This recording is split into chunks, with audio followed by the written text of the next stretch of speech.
Derek, welcome to the show. It's amazing to have you on. You wrote an absolutely incredible book called Useful Not True. Could you give us a very brief description about what it's about?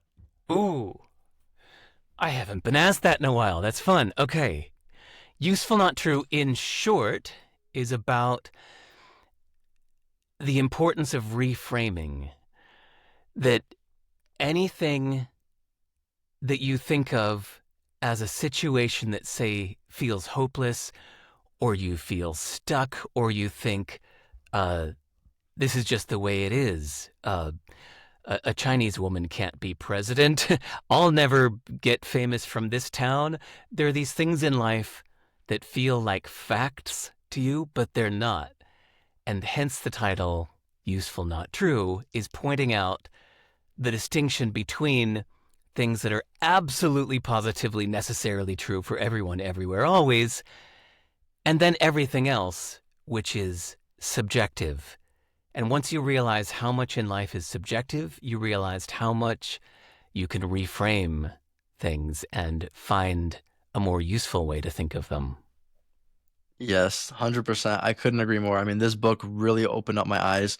I know you define true as, again, absolutely necessarily objectively true, which is important before we get into this, just so everybody's on the same page. And then not true being not necessarily doesn't mean false, but Yep. it's just not necessarily absolutely objectively true, like you mentioned. So I thought that was very interesting. Yeah. Derek, how do you think about beliefs, perspectives, and actions? I know that's a really big part of the book. Hmm. Could you narrow that question down a bit? How do you mean? Yes, we'll go one at a time. How do you think about beliefs? Um, that was your Big narrowing. I question. like it. You're like, Yes, I'll chop that yes. into thirds. How do I think of beliefs? Whenever you catch yourself saying, I believe, or whenever somebody else says, I believe, then whatever they say next is not necessarily true. Because if it were absolutely necessarily true, there would be no need to say, I believe. You could just point to the facts, say, there. Uh, so it's a good indicator to watch out when you hear somebody saying, like, I believe it's really important to go to college. I believe that everyone should uh, respect their roots and honor their heritage. It's like, well, that's not true. And nothing you said there is necessarily true. Because you said I believe, it's just showing that it's a perspective. It's one way of thinking about it. So even really firmly held beliefs are generally like recipes in a family household. They're well beloved recipes, but they're not the only way to make that dish. Sure. So you mentioned about how people saying, I believe this thing is usually false because if they actually believed it, it wouldn't have to be said to begin with. So do you have a framework or a way of knowing how to know if somebody else truly believes in what they're talking about? Oh, they can truly believe it in their heart of hearts 1,000%. But you, as the person talking with somebody that has strongly held beliefs, you've just got to keep a little bit of arm's length distance to realize that their strong belief isn't necessarily true for everyone, everywhere, always. It's I don't mean it to sound like this is a nerdy, wonky, academic, philosophical concept. It's more about negotiating life. As I notice the difference between people that are successful and seem to make things happen versus those that sit at home and make excuses for why they can't happen. The people that make excuses for why something can't happen have all of these true sounding reasons. Like, I can't do that. I'm not qualified. Nobody's hiring in this economy. There's no way I could do that. They believe these things as if they're absolute facts. Whereas people who are super successful look at limitations and go, well, I don't think so. I'm not going to believe that. I can challenge that. I think I can do that even though everybody says I can't. So that's really most of what this book is ultimately about, is getting you into that mindset where you can see through the apparent barriers of life and realize that they are not barriers. Yes, that's amazing. I know in the book, I'm going to quote you here, you said, beliefs create emotions, emotions create actions. Choose a belief for the action it creates. And then you said beliefs can shape actions, and the actions reinforce your belief, which shape actions, and it can go over and over and over again, right? So, Right. just an example, right? Let's say you believe you can work hard enough and you can achieve anything. Therefore, knowing that belief, you take the action. So you work super hard, which gets you results and further reinforces your beliefs. However, I think it works both ways, right? It could Right. be for the better and for the worse. So how can people escape the negative loop? You just talked about, people making excuses for themselves compared to those that are, limitlessly inspired. You can deliberately adopt a new belief. Say, for example, the classic uh, that says, this room full of strangers are just friends I haven't met yet. That these people are all waiting for me to break the ice, and then they're going to be friends. Versus looking in a room full of strangers thinking, oh, God, these people are all judging me. Each one of those can become somewhat self-fulfilling. If you deliberately just decide, I'm just going to choose to decide that this room full of strangers is friendly, then it becomes self-fulfilling. If you act accordingly, you could just be psyching yourself out in the parking lot outside. Just decide, this is it. These are my future friends. I'm going to make this happen. And you just go in with a new attitude and it becomes true. Whereas if you avoid going to the event because you decide that nobody there is going to like you, well, in a way, you kind of make it true because you don't put yourself out there. And so nobody gets to know you and nobody likes you. So you can just choose to adopt a belief that will support the action you want. Where do you think people go wrong overcomplicating this? Hmm. I've been surprised that this message hasn't been out there very much. It's done in some little vague ways like, whatever you believe you can achieve. It's too vague. But we Yeah, don't talk about the specific techniques to do this, the techniques on how to adopt a new belief.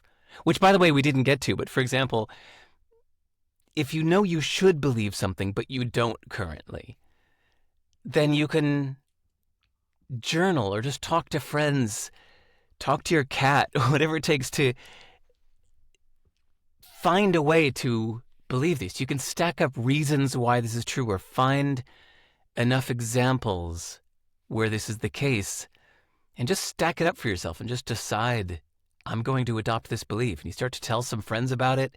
Friends give you a social echo, like the echolocation of a bat that helps you realize where you are. And it updates your self-identity. It updates your beliefs just to talk about these things with people or just write about it enough in a journal. 100% Derek. On page 83, you said, "We know ourselves through others."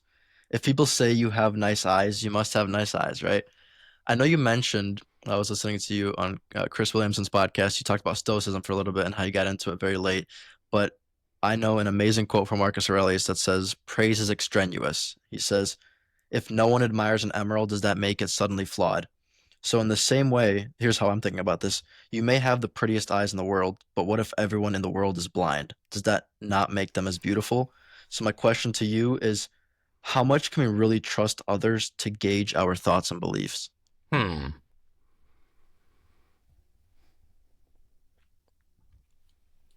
Just had this conversation last night with a friend that how much do you believe and respect others' opinions versus holding your own opinion. In fact, she was saying this about herself, that she's always had a high self-esteem, but she grew up in a family that didn't appreciate her and grew up in a place where she was a complete oddball and nobody at school liked her, and only later in life found her people that appreciated her. And I asked if that hurt her self-esteem. And she said, no, I just knew that someday I'd find people that appreciate me. I always thought I was great. It just took me years to find other people that agreed with me. So it's probably a mix. You can be bullheaded and just hold your own opinion even though everybody else disagrees. Or, for example, if you're a songwriter and the whole point of songwriting is communicating, or even say if you write a blog post or do a video that you think is great, but everybody you play it for or show it to goes, I don't know, Elon, it's not very good. It's not one of your best. Well, then, in a sense, you have to listen to them. If enough people say that, maybe it's just coincidence that the first 20 people you played it for didn't like it, but maybe you should listen to their criticism. Maybe the thing that's inside your mind is not getting expressed outwardly correctly. You know what I mean?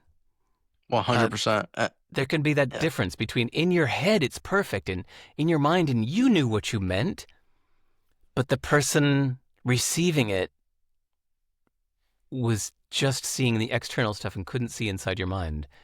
So sometimes we do need to heed the opinions of others. Sure. Wow, Derek, this is like such an interesting concept. It's opening up my mind. It's like, perspective and open-mindedness, being like, I trust these people's opinions versus kind of betting on yourself and knowing that this is what I need. It's like for this podcast, I know who my main audience is, so it doesn't make sense for me to listen to somebody who doesn't know who that is. However, there could also be a factor like this person's been listening to my podcast and he knows who they might be. So you got to keep thinking about it. And it's this whole loop. I think it's just so interesting. Yeah. How can Wait, we before we change the subject, I heard a beautiful example of this. Okay, I've got a song in my head right now. I'm going to tap out the melody and see if you recognize it. You ready? Okay.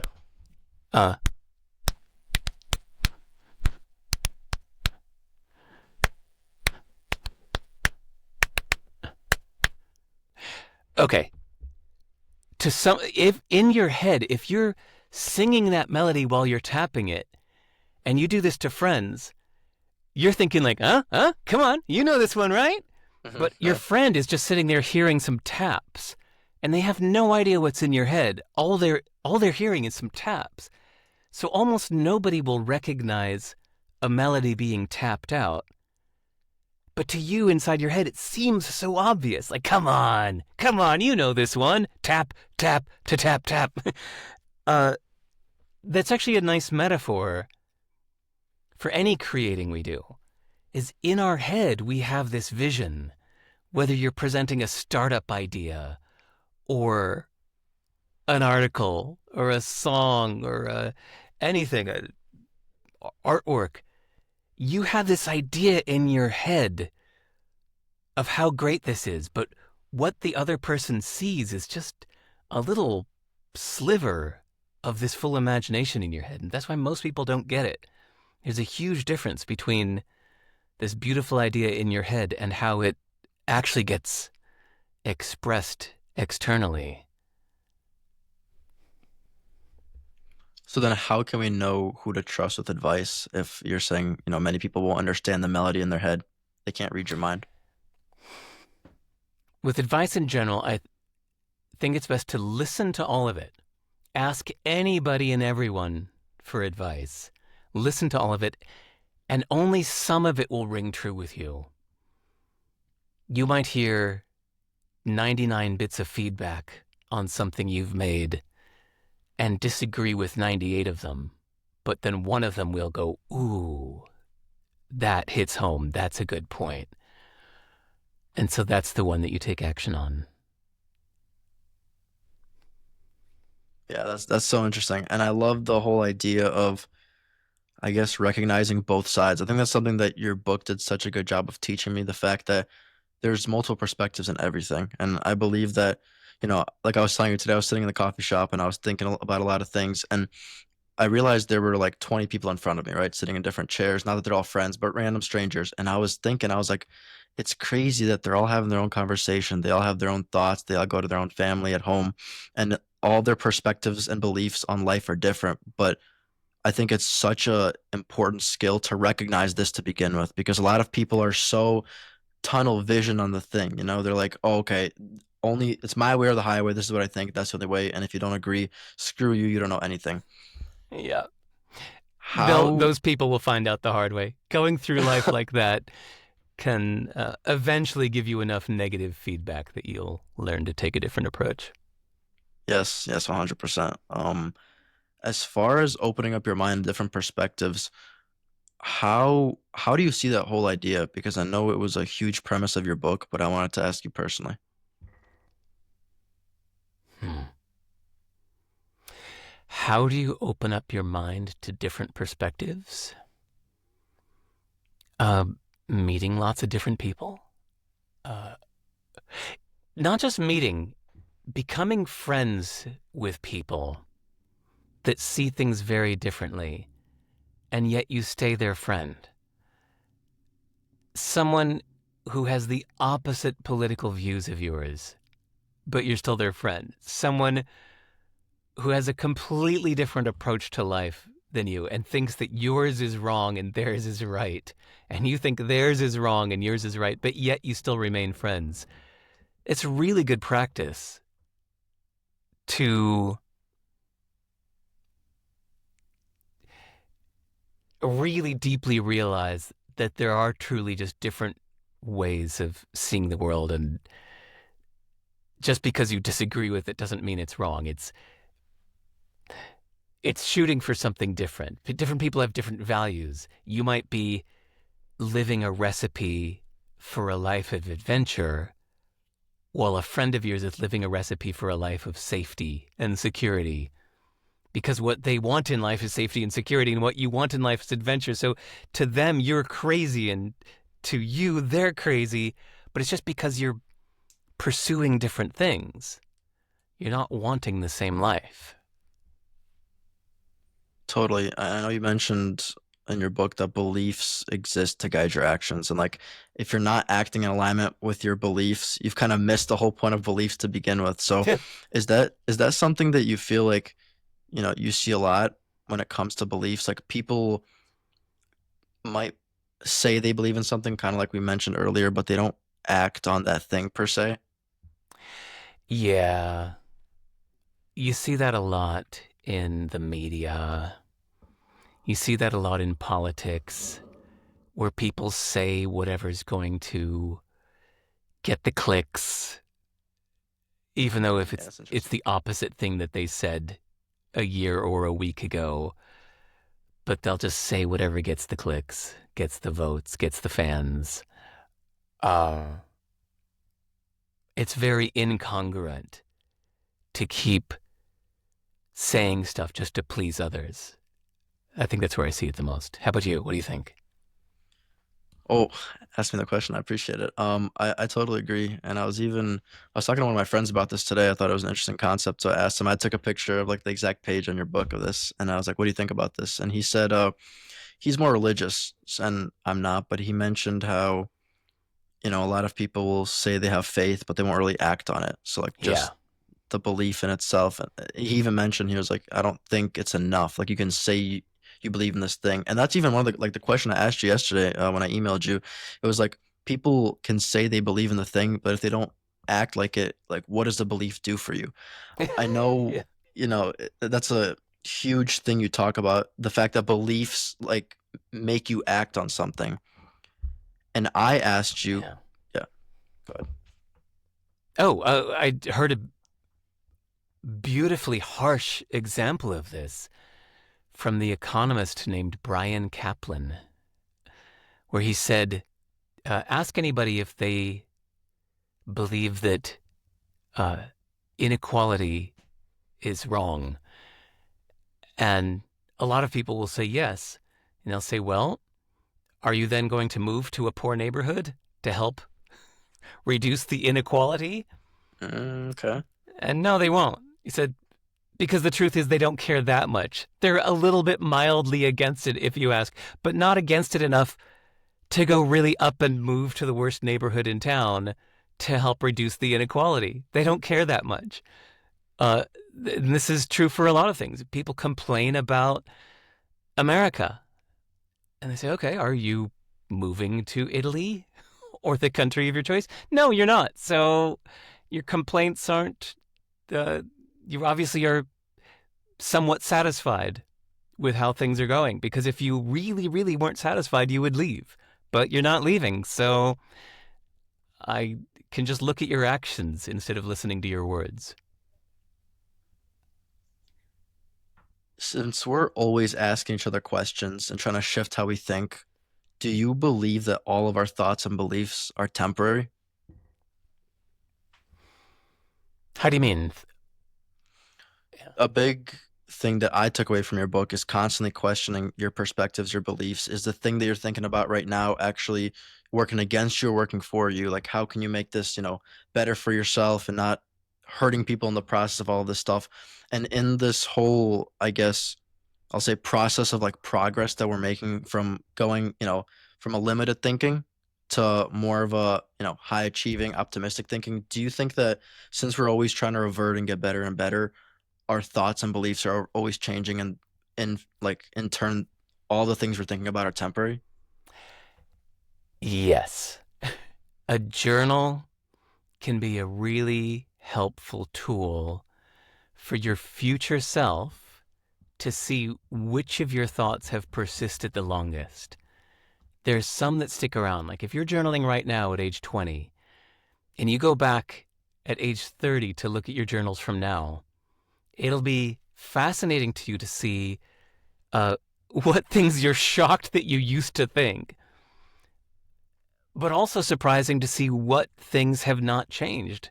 There are some preferences and values and thoughts, or even wishes and plans, that don't change, that have stayed constant for years. Uh, and I use those as a guideline. Those are the ones to me worth heeding, worth acting on. If I've been thinking this for a long time, if I've been wanting this for a long time, it's time I act on this now. This thought has persisted. This wish, this desire is not going away. But some of them, you should just let them go. Like the river of time. Just let those sticks float away down the river and you'll never see them again. There's some interesting thoughts and wishes and even plans that you might have right now. And when you notice they start to fade, you should not fight to keep them around, but just let them fade. That's interesting. And do you think those things that you notice are changing are very obvious, or it's more things you have to dig to find out what you want to keep and what you want to get rid of? Yeah, I think it's subtle. You just slowly notice things like, I used to love going out on weekends, but more and more, I just like staying home. Or vice versa. I used to really love just being alone all the time, but God, a friend of mine dragged me out the other night and I'm really enjoying it. Now I just want to go out more and more, even though I've told everybody I'm an introvert. I've gone and declared to the world I'm an introvert, but I feel like going out a lot. Maybe it would behoove you to not declare your personality type so loudly, because then you feel some loyalty to your past utterances that you have to stick with what you said before. 100%. I love that idea so much. What is the threshold of like keeping the character that you said you were versus changing? Like let's say you are the person who, you know, he had a good time. He's an introvert, but he went out to the club and he had a good time. So like how easy is it to change who you are, or are you stuck to the past version of yourself? Uh, well, it depends on different aspects, right? We have so many different aspects of our personality that some of them will stay the same and some of them will change. Some people get great security in not changing. They say, no, this is who I am, and they stick with it. And they take great pride in that, in being solid and predictable. And there is a big benefit to that. Say, for example, in romantic relationships, if you're really thinking in terms of a life partner, especially, consistency can be a really powerful love language.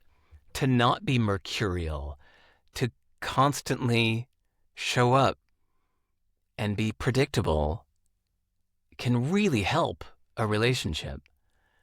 Whereas if you're constantly unpredictable, it can be really worrying and lead to a erosion of a sense of trust and security.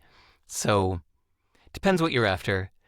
For others, I think other people usually want you to be more predictable and reliable. But then for your own sense of growth and living a full life, you might want to be more changing and get more variety of approaches in your life. Sure. And I think one of my favorite things that you mentioned is how important thinking is. Just kind of, crazy idea, right? Thinking, actually, like making sure we sit silently and just think about how we do things, why we do things, etc.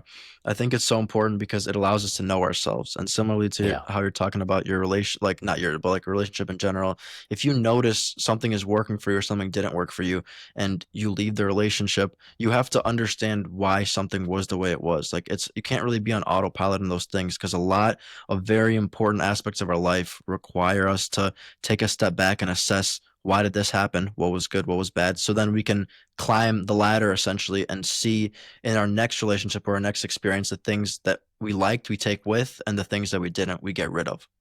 I like that. Yes, totally agree.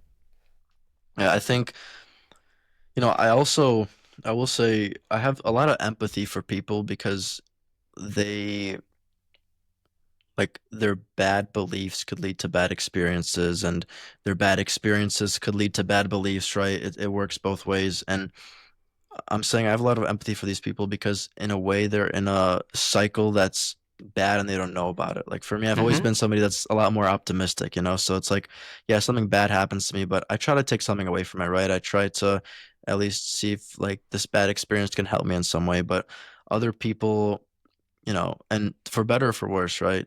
They kind of exactly what you said, stick with the same cycle they're in. They're okay. Like they get stagnant essentially. Do you think that this is an internal thing or that's my question I want to know. Do you think it's an internal thing? How so? How do you mean?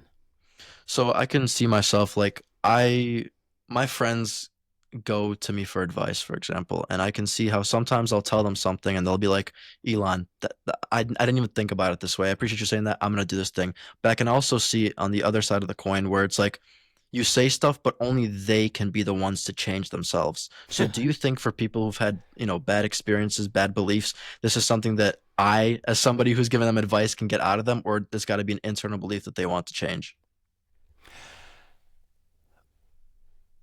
There you go. Good question. You can always help someone realize something, especially by pointing out where they are being inconsistent with their own beliefs or values. I'll give a real example of this. It's a little embarrassing. So, for 14 years, I had the same haircut. It was a shaved head here with long braids in back. It was very unique. It was my signature look. It's what people recognized me for and knew me by. That guy with the shaved head and the braids in back. I was the lead singer of a band for 10 years. That was my look. And then I started CD Baby. And I was speaking on stage at lots of conferences. And I was that guy with the shaved head and the long braids in back. And some girl I was dating said, huh, That's really unlike you. You're such a constantly changing, growing person. It's kind of weird that you'd have the same haircut for 14 years. And in the moment, I rebelled. I went, "What? No, God, this is my look. This is my thing. I wouldn't want to change my look. I love this haircut. This is what I'm known for. This is my thing." I pushed back in the moment. But a couple days later, I thought, God, she's right. Why am I holding on so tightly to a haircut? Who cares? Am I scared to change? Well, I have a life motto that says whatever scares you, go do it. And I seem to be scared to change my haircut. So, in that moment, 10 seconds after thinking that, I stood up and grabbed the scissors and chopped all my hair off. And I went, wow, I just did it. 14 years of the same haircut. So she helped me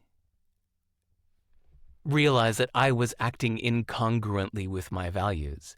I think that's one of the most persuasive ways that you can help a friend change, is to show them how they're being inconsistent with their own values. Not to tell them what they should be thinking or should be doing, but to just point out how they're being inconsistent with their values.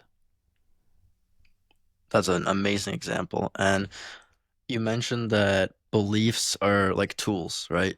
So how can we know when our quote unquote tools are getting dull? Like how can we know when it might be time to change our beliefs? You just look at the results you're getting. If you say you want to be successful at something, but you're spending a lot of time on the couch playing video games and you're not as successful as you want to be in this thing, then you need to look at your actions and see if you are acting the way you want to be. And if not, well, then what are the beliefs that are keeping you there, keeping you or holding you back? What beliefs are holding you back, and what beliefs would your ideal self hold in order to be who you want to be and do what you really want to do? What would you need to believe to do that? And if in some quiet reflection you can think of what that ideal you would need to believe, even if it's something that feels weird to you right now, like I deserve to be a billionaire. Maybe right now you don't believe that, but the ideal you would believe that. You just have to find a way to adopt that belief. That's interesting. I think it's kind of the idea of reverse engineering it. That's super cool. I've never even thought about that. You talked about actions very briefly, and I wanted to quote you on something you said on Modern Wisdom because I thought it was absolutely gold. So you said, our mind focuses in on tiny moments we want to extract to tell the stories we want to tell ourselves or others. You said if somebody chooses to adopt the idea that there's no good work and no good jobs out there, what actions does that bring out of you? So if you flip that around, I wanted to ask, is this a premise of useful, not true? Adopting ideas that may not necessarily be factually correct, but it allows you to take meaningful action? Yeah, that's one of the core ideas that got me to write this book, is that I deliberately adopt beliefs that lead me to take the actions that I want to be taking, even though I know that this belief is not necessarily true. I'm choosing to hold this belief because acting in accordance with that belief are the actions I want to be taking. So, for example, I thought it was important to write this book and that people would like this book and it would help people and it would help me express an idea that was so important for me to shape and express myself, because I've thought it vaguely for years and I wanted to solidify it and shape it and express it well. This was so important to me that I just decided this was the most important, urgent thing I could be doing in my life right now. And that's the belief system that helped me jump out of bed every morning at 6 a.m. and do it. Whereas I could have just as easily argued that it doesn't really matter. Nah, few people read it. Who cares? It's fine. You'll get Never it done mind. eventually. Yeah, I'll do it someday after I play this video game. That set of beliefs would have been equally valid, but yet the book would have not wouldn't have been written. So I chose the set of beliefs that had urgency to it so that I could get it done. Sure, and I think that's so interesting how, well, first of all, you reverse engineered it like you said, but also you thought about the goal that you wanted and then you thought back with it and you said, okay, if I want to write this book and I want it to be the best it could possibly be, how would I do it? And then you said to yourself, okay, like I would prioritize it, it'd be the most important thing. And then that's when you thought, you're like, oh wait, this is the most important thing. And you kept that going until the very end. And I think that is a very good lesson for anybody even listening to this, whether they have a goal or they want to do something. It's first of all, prioritizing it, focusing on it, like removing the distraction is the first thing, but also really understanding. I mean, wow, you're really making me think about this because it's making me think about how I prioritize things and the things that, I want for my life. But, taking the thing that you want and making it the most important thing. Because a lot of people will say they want something, but like, do they? Like they don't act in accordance with that. Same thing you're talking about, the Yeah. belief to the action. It doesn't fit the right thing. So it's interesting how that whole premise works. It's like for my brain right now, it's a very simple way of thinking about it, but it could be an extremely important factor to somebody's success, just like it was for you in this book. Last night, a friend asked me how I focus. She said, I'm so distracted all the time. I'm always thinking 20 things at once and doing 10 things at once. How the hell do you focus like you do? And I said, because my internal monologue at the time is a angry, cursy mouth person that's just like, fuck everything else. This is all I need. Like, nothing as important as this. If I don't do this, I'm going to fucking hate myself for the rest of my life. And if I don't get this done in the next few days, I'm a pathetic piece of shit. Like I get deliberately extreme angles to get myself to get something done. And I'm often literally kicking and screaming while I'm doing it. I don't always love what I do, but I will literally scream at the computer and literally stomp and kick and then do it anyway because I have to do it and I refuse to do anything else until this is done. I'm going to let these emails sit unanswered. I'm not going to turn on my phone. In fact, I'm not even going to turn on the internet. I'm going to go shut off my broadband modem in the closet, and I'm not going to turn it on until this is done, even if that takes days. I'll just force myself with this big manufactured sense of urgency to finish this thing. And often that's the only way I seem to be able to get it done. It's an intense mind manipulation I do. Sure, yeah, it seemed very intense from what I just heard. I think this matches your idea of your outside not needing to match your inside. Like, you can be thinking about something. It's like, I'm not good at this thing, but I'm still gonna do it. But then by definition, if you do it, you're doing it. And like, you could be good at Yes. it if you do it enough times. Yeah. Okay, so yeah, sorry for listeners. Elon just said about your outside doesn't need to match your inside. The idea is your self image might not be the most confident self image. But if you just put yourself into a situation and pretend to be confident, then you become confident by doing that. Or pretending to be social is being social. Pretending to be a writer is being a writer. It's amazing to me that just doing the actions, whether you feel like it or not, ultimately is what matters. It's the doing, not the how you feel about it inside. Same Yeah, as you were talking about totally. earlier with the religion. It doesn't matter if you feel religious if you're not following the doctrine of your religion, then you're not being religious. The self-image is moot. It's your actions that count. 100%, yeah.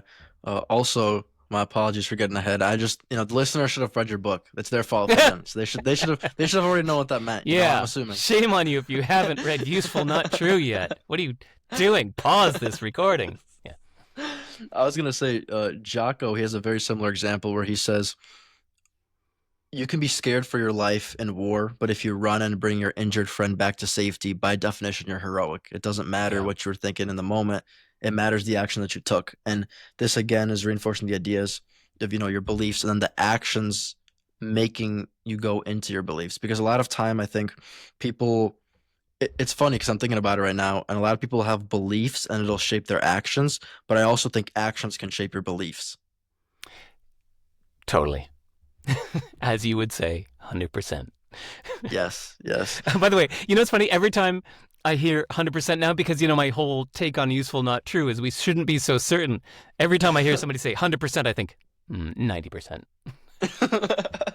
Come on, let's Yeah. leave some room open for doubt. 90%. Oh, yes, yes, 1,000%. That'd be funny if you're just talking to somebody and you just correct them. It's like no, not 100. You never Yeah, know. You never know. 90%. Yeah. And I think so. Going back to what I was talking about, the example that I thought is, you can be lazy for 30 years, but if you go to the gym every day for 6 months, which is the action, you'll form new beliefs. So it's like you're doing the Yeah. thing, and by definition, if you're doing the thing, you're gonna form the beliefs. You could be Yeah. the first 30 years of your life, you thought you're lazy, you thought you can't do this thing, but then once you got up and did it, you change. Like you can't. This is similar to what we were talking about earlier with how people stay the same and they don't, change their characteristics and their structure of who they are and their personalities. But I think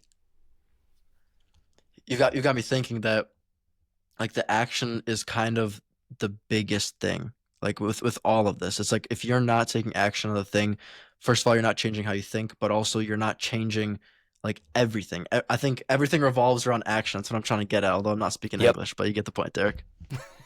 Yeah. I think about this a lot with people who call themselves an entrepreneur and they're not actually starting a business. But if you're not actually starting a business, you're not an entrepreneur. That's the definition of what it is to be an entrepreneur. It's starting a business. Being a good friend, you might you might say that you're a good friend, but unless you're doing the actions of being a good friend, you're not being a good friend. Saying it doesn't make it true. There's so many things in life that people say because they like the public persona that that gets reflected, especially through social media or whatever, just by saying something. But any idiot can say something. It's doing the actions that really counts. Yeah, I think it's interesting what you brought up that if you're not, constantly helping your friend, for example, you're not a good friend by definition. Yeah. It's like a constant, I wouldn't say fight, but it's always like you can't be set in stone for who you are because who you are changes by what you do. Yeah. Yeah. I actually haven't done much public writing in months. And I was starting to notice this difference between my definition of being a writer, and yet being a writer means being a public writer. If you're only writing in your diary, even for hours a day, that's not being a writer. That's journaling. Being a writer means writing for the public. So I need to do more public writing or stop Derek calling is myself a writer. There's your challenge. It's like either you need to make your actions match your words or stop saying those words. Stop calling yourself an athlete if you're not actively doing it every week. Stop calling yourself an entrepreneur if you're not starting a business right now. Maybe if you started a business 3 years ago, you're a manager now. You're managing your business. You might own a business, but you're not being an entrepreneur. You're not starting something right now. That's an interesting way of thinking about it. And also for the people listening, just because you were on the varsity football team 40 years ago does not make you an athlete. Even 3 years ago. If Yes. 3 years ago you were on the team and now you're not an athlete anymore. You were. We should expire our definitions quickly. Here's a good one. The quicker you expire the definitions, the better. What if, in my case, like I have a kid, If I call myself a good dad, but I haven't seen my kid in 6 days, am I still a good dad? Or is it just that I was a good dad last week? I think the faster we expire them, the better. Keeps us on our toes. Sure, I was gonna say it's kind of like you either have to live up to it or go down to it, and a lot of people don't want to change who they are, so they'll want to keep it going. I mean, I know for Yeah. me, one of my hobbies is I train MMA, and last summer I was like kind of wrestling with the idea of training MMA or not. So I was like a little bit in between, but I kept telling people like, yeah, like I train MMA, but I thought to myself, I'm like, do I? Because like in the future, it's funny because in the future, so like I go to school, like I go to college, right? And I train at a gym down there, and it's funny because I knew that like a couple months ago I was training MMA, and in a couple months I'm going to be training MMA. But I had my summer break and I wasn't training, so it was like it was this weird moment where I was kind of like in between these things. So I was kind of feeling a little bit like, what am I? Who am I? What am I doing? But ultimately, it got me to join a gym like closer to home, and it was Nice. you're bringing it up, and it's very interesting this idea that like you're talking about being a good dad, being a good friend. It's either you have to live up to these expectations, which is going to make you a better person, or you have to stop associating yourself with this characteristic. Yeah. If you look at my homepage, sive.rs, at the very top, it used to say, I am an entrepreneur, a musician, a programmer, a writer. It used to say all of these things in present tense until I realized this thing we're talking about. And I instantly put almost all of them in past tense. It says, I have been a writer, no, I have been an entrepreneur, a circus performer, a musician. All of these things are past tense. It was very liberating. I think it's really helpful in a way to let some of these past tense things just be past tense and say that's what I was. It opens up the space to be something new.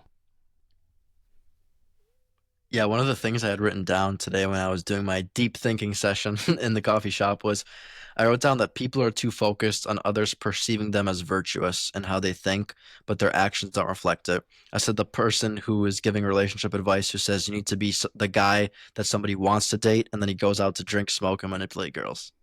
Yeah. So it's interesting, I guess, this disconnect that people have between the characteristics, the people that they say they are versus who they are, the beliefs that they have, again, about who they say they are versus the actions they take. Yeah. It's, I feel like the book, and I mean, this is at this point, this is probably an advertisement for the book because I think it's so good. But like for anybody listening, it really shifts your life. Like it really makes you think about everything you're doing, everything about how you think. And you got four more books, dude. I haven't even read them because there was so much of this book. Like, Oh, yeah, you should read How to it's Live next. It's even though I wrote How to Live previously, as I was writing Useful Not True, it became clear to me that I am writing the prequel to my previous book called How to Live, which I just put out into the world unexplained. It's a very weird book where every chapter disagrees with every other chapter, and then it just ends with two pictures and no explanation. And I put it out into the world in a very artistic way. You know, artists don't explain. They make a painting and they put it out. Whereas business writers on LinkedIn, they always over explain everything. And I really liked taking the more artistic approach, just putting out this weird book into the world called How to Live with no explanation. And then as I was writing Useful Not True, I realized that it explains why the book called How to Live is the way it is. So that's the one you should read next. yeah, I appreciate the suggestion. That's actually the one that I was gonna read next. So that's Good. very cool. I mean, I can't even, dude. If this is the book that I read, all these ideas I have, I'm excited for how to live. It's How to Live is even more chock full of ideas. It's more dense. The rough draft was 1,300 pages, and I oh condensed it my down to God, 112. It's intense. You'll see.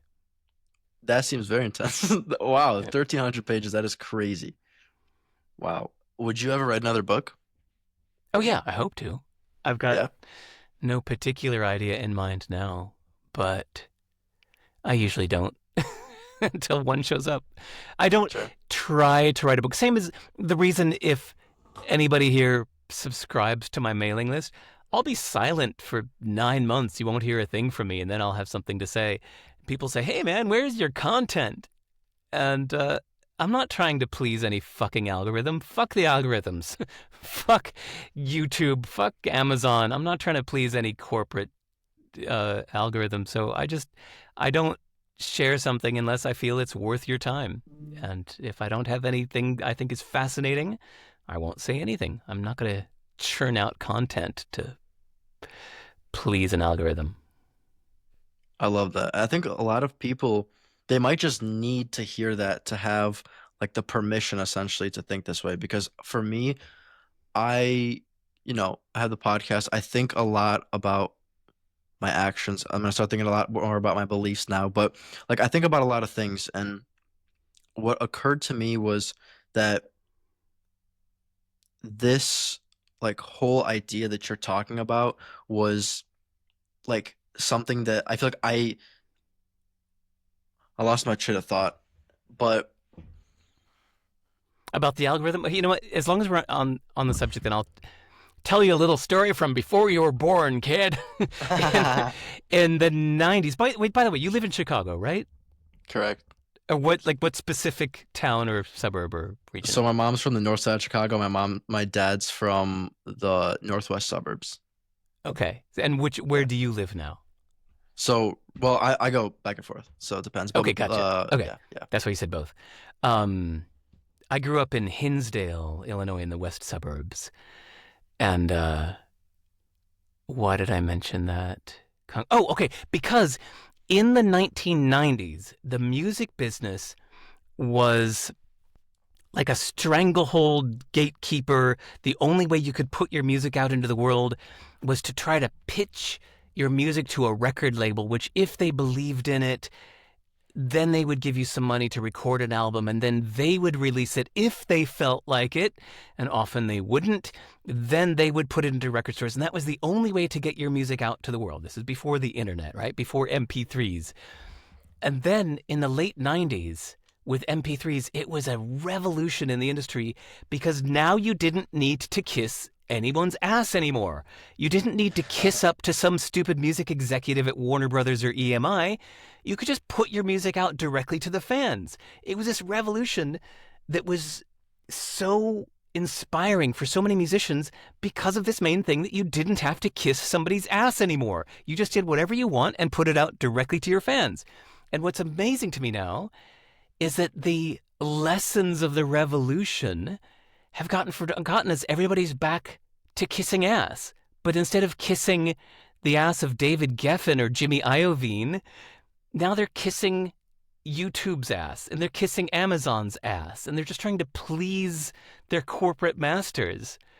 But they don't have to. You could just forget all that stuff. You can just go directly to your fans, and yes, you'll be a little less popular, but you'll be so much happier and so much more independent and not feel this icky feeling of trying to kiss the algorithm's ass. 100%. And what you were saying reminded me of what I was gonna say is this fact Great. that like I did a lot of thinking and I kind of formed my own thoughts on things, and in that way I gave myself the permission that I needed to think my own way, do my own things.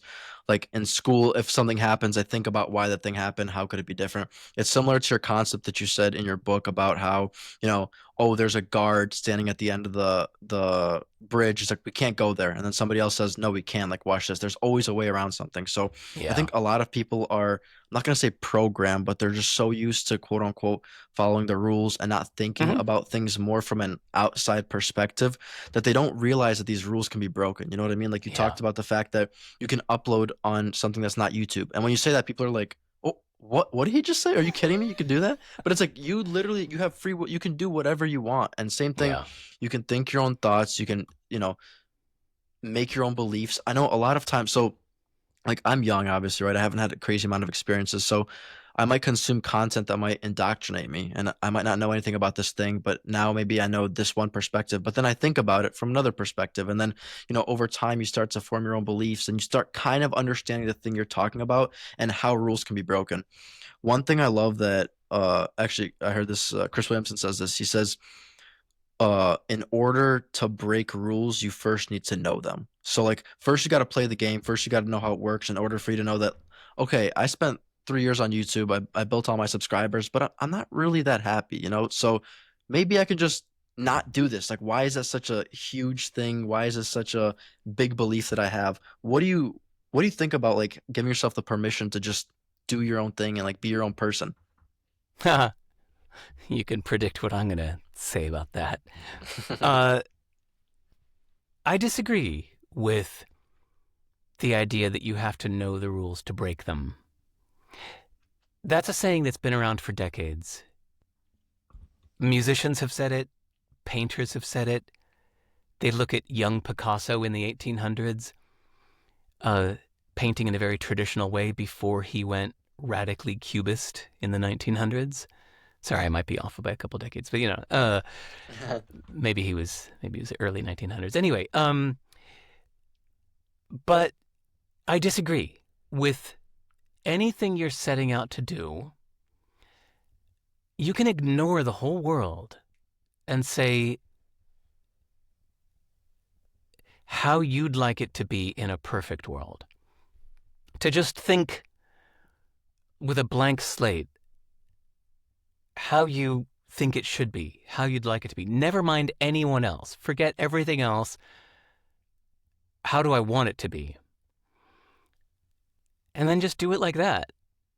And if that's weird, well, maybe that will hold you back, but maybe that will make you stand out of the crowd. Everybody else is doing it the normal way. We need people to do other things that are not normal. This is what I do with the pricing of my books, for example. I have a weird pricing scheme because I don't think that you should ever have to pay for the content more than once. So if you bought the paper book from me, well, now the audiobook is free. Or vice versa. Let's say if you bought the audiobook from me or the ebook and now you want the paper book, well, it's only going to be a couple dollars to pay for the paper itself, for the printing to get it to you. I'm not going to make you pay another $15 because I don't think you should have to. You already paid for the content by buying the audiobook or the ebook. So anyway, things like this. When I started my business, I was in my 20s and it was 1997 and I had accidentally started an online record store called CD Baby. And once I realized that I had accidentally started this thing, I just said, well, how would things work in a perfect world? And I just ignored the whole way that things were done in the music industry, came up with how I think they should be, and that's how I made the business happen. And then it was a huge success because I was doing things so differently. And a few years later, media magazines were writing me up as having revolutionized the music business, which was very flattering. But it was really just me asking this greenfield question of how should it be? Never mind what anybody else does. How would I like it to be? And you believe that you can do this in any circumstance, any situation in somebody's life? Yes. I Even love that. things like romantic relationships. Just because most people are in a monogamous relationship in such and such a way, you could be any way you want to be. You could approach your relationship any way you want. You can parent any way you want. You can live location-wise any way you want. There's so many ways to live life. I think we'd all do better by ignoring the norms and just asking ourselves how you'd like it to be. Yes, I could not agree more at all. You mentioned in your book that no choice is the right choice. The only right choice is making the choice to begin with, and it works itself out. Could you expand on that? Hmm.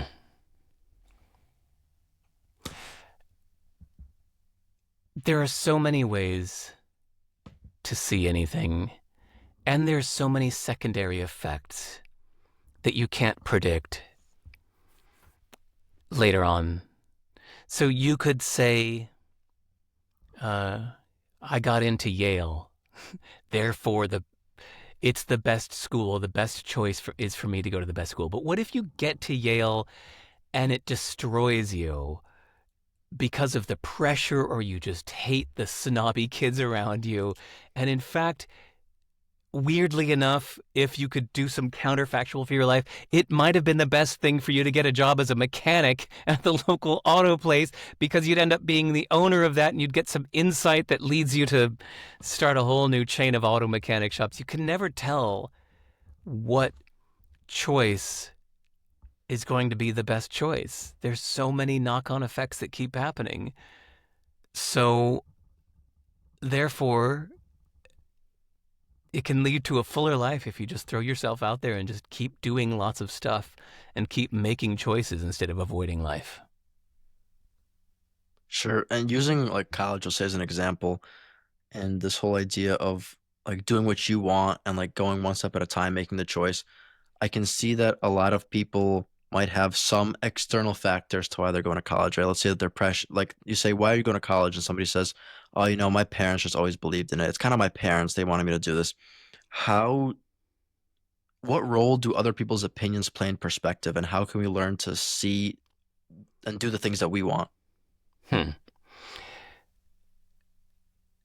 There's no right answer to that. When I was in my 20s in America, I was very individualistic.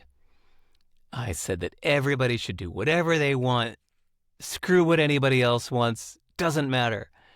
And then I moved to Singapore, where I met a bunch of people, Singaporeans, that were telling me that they were living the life that their parents wanted them to live, even though it wasn't what they wanted. And at first, maybe like the first 20 times, I kept railing against this, saying it's so wrong that you have to just do whatever you want to do. It doesn't matter what your parents want. And finally, through having enough Singaporean friends, I started to understand the mindset, which is very different than the one I grew up in, which is that your personal preferences are whimsical and naive, and you'd be better off doing what your parents suggest for you, because they are older and wiser and they know you very well, and they want the best for you more than anybody but yourself. So it is actually the smart thing to do what your parents say you should do. Let your dreams of being a poet fade away. Go get a degree in law. Trust me, you'll be happier. I get it now that that's an equally valid approach. Neither one is necessarily right or wrong. They're equally valid, and they lead to different outcomes. So there's no right answer. You've got to ask yourself which works for you, which inspires you, what makes you take the better actions, and just judge it by that criteria. Sure. And I also think, what's more useful to you? That's what I feel like you're getting at. Just, do you think it's about, like you mentioned, your parents have a lot of wisdom, they've been around for a lot longer. Is it about what's useful to you, what's useful to your parents, or who is it supposed to be useful for? I think ultimately it's supposed to be useful for you. By the way, not all of us have the wisest parents.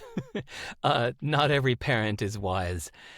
But the idea is that even if your parents are saying, screw what you want, do this instead, ultimately, ideally, they're doing what's best for you. I actually learned something interesting a couple years ago. I went to Israel, and I met somebody that had an arranged marriage. And I asked him about that. And I learned something new that I never understood about this before.